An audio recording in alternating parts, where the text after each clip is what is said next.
একটি সরকার হয়েছে, কিন্তু সরকারের আচরণ দেখে মনে হয় না বাংলাদেশে 5ই আগস্ট 26-এ কোনো পরিবর্তন হয়েছে।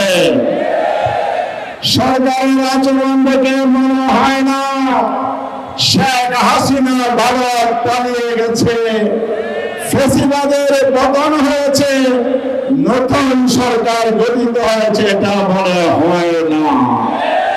কারণ হাসিনার সরকার ছিল গণবিরোধী সরকার, আর বর্তমান সরকারের জনগণের বিরুদ্ধে অবস্থান নিয়েছে, গণবিরোধীর খেতে বর্জন করতে যাচ্ছে।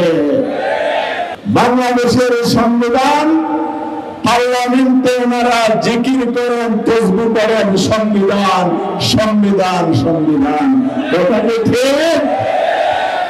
সেই সংবিধানের 39 নম্বর ধারা 3য় ভাগে 39 নম্বর 2 নম্বরের ক, নাগরিকের বাক স্বাধীনতা, বাক এবং মত প্রকারের স্বাধীনতা দিতে হবে। মাননীয় স্বরাষ্ট্রমন্ত্রী সংবিধানের দ্বারা কি ভুলে গিয়েছিলেন? কেন রাষ্ট্রের প্রধানের মত প্রকাশের স্বাধীনতার অধিকার আপনি রক্ষা করতে পারেন নাই?